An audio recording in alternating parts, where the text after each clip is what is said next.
자, 그래서 첫 번째는 많은 사람들이 이제 감정을 나타낼 때 심장을 가리키긴 하죠. 선생님 생각에는 마음이 심장에 있을까요, 선생님?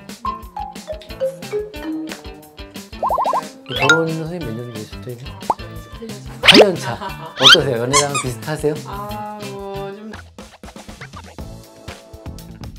안녕하세요. 환자 입장에서 최신의 의료 지식을 윤리적으로 전달하는 삼신의사입니다. 오늘은 지난번에 말씀드렸듯이 성욕이 저하되는 경우, 그런 경우에 어떻게 치료를 해야 될지 뭐 이런 거를 검색을 해봤는데요. 그거에 대해서 좀 요약해서 설명을 드려볼까 합니다. 선생님 혹시 좀 찾아보셨나요? 네, 찾아보긴 했는데 네. 워낙에 사실 산부인과 의사들한테도 이 주제는 네. 굉장히 어려운 거 아닐까 싶습니다. 실제로 저는 검색을 하니까요. 왜 이렇게 이혼 부부 변호사가 많이 나오는지 그렇죠. 약간 찾기가 힘들어요, 사실. 그래서 저희가 우선 말씀드리고 싶은 거는 결혼한 부부가 아이를 가지려고 할 때의 그 성기능 저하에 대한 것만 포커스를 맞췄습니다. 황혼 뭐 이럴 때 얘기하는 건 아닙니다. 그래서 이제 실제로 이제 진료를 하다 보면 어떤 내용들이 있냐면요. 언제부터 언제 사이에 이틀을 관계해 보세요. 자연주기 날짜를 잡아드릴 때가 있어요. 근데 그럴 때 하면은 10분 중에 9분이 물어보시는 게 뭔지 아세요, 선생님? 꼭 두 날짜 다 해야 되는지. 그렇죠. 그거 하나랑 또 하나는 언제가 제일 좋나요? 뭐 이 얘기, 네. 이 두 가지 말씀하시는데 실제로 이렇게 해서 날짜를 잡아드리면 그 타이밍에 잘 잡아드려도 그 날짜에 관계가 잘 안 되는 경우가 꽤 있어요. 맞아요.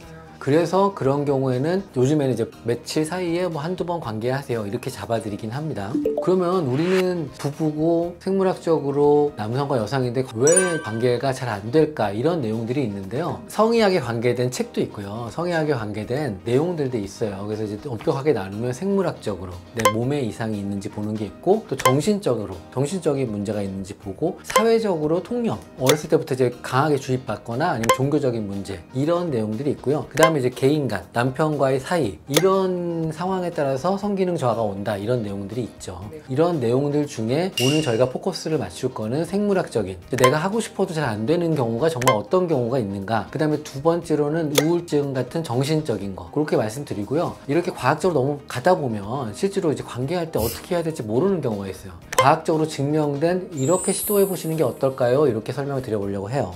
자, 그래서 첫 번째는 많은 사람들이 이제 감정을 나타낼 때 심장을 가리키긴 하죠. 선생님 생각에는 마음이 심장에 있을까요, 선생님?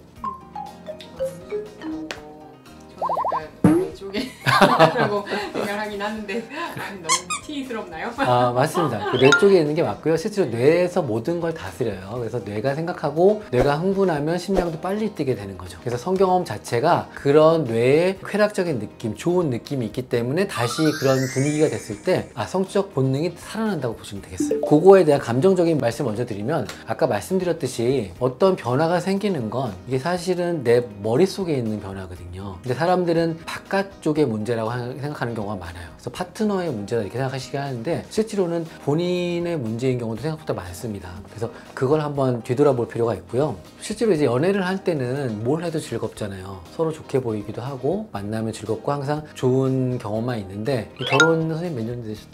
저는 이제 8년 차. 8년 차. 어떠세요? 연애랑 비슷하세요? 좀 많이 다르기는 해요. 어떻게 똑같겠어요? 오늘 똑같으신가요? 저는 더 오래됐죠. 네. 네.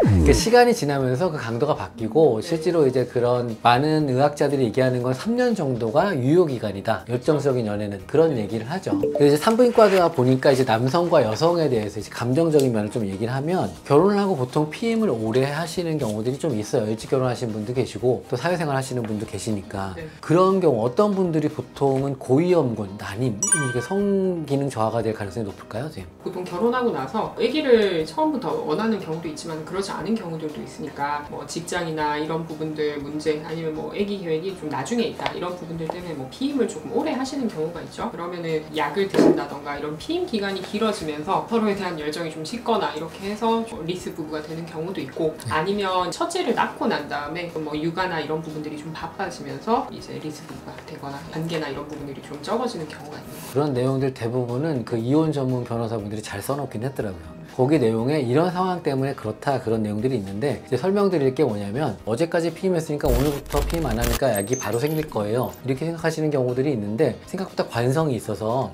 우리 몸도 관성을 따르거든요. 그래서 매일 7시에 일어났던 사람들이 5시에 일어나지 않는 것처럼 실제로는 금방 이렇게 막 돌아오지 않는 경우도 꽤 있어요. 그래서 서서히 준비하는 것도 필요하고요. 또 3년 이상이 돼버리면 완전히 그 몸이 그거 익숙해져서 어떤 변화를 주지 않으면 잘 안 생기는 경우도 꽤 많이 있죠. 그 다음에 이제 뭘 해도 잘 안 되는 소위 말해서 나이에 대한 얘기가 있는데요. 나이는 왜 남녀 공이 어떤 영향이 있을까요? 어떨까요? 남성 호르몬이든 여성 호르몬이든 어떤 나이에 따라서 좀 변화가 되기도 하고 그런 부분들 때문에 좀 35세 이상 여성분들한테서 성욕이라든지 이런 부분들이 좀 떨어지지 않나 싶습니다. 남성분들도 보통 뭐 20, 30대 정도는 좀 유지가 되다가 40대 정도도 좀 떨어진다 얘기를 하고요. 남성분은 조금 이따 얘기를 하고 여성분의 경우를 설명을 드리면 실제로 호르몬이 떨어지는데 사실 요즘에는 화장술도 발달하고 몸 관리도 잘 하시잖아요. 그래서 본인들은 거울을 보면 젊기 때문에 젊다고 생각하시는 경우가 꽤 많아요. 근데 실제로 생식능력 검사하면 훨씬 낫는 경우가 나이보다 높게 나온 경우보다 낮게 나온 경우가 많잖아요.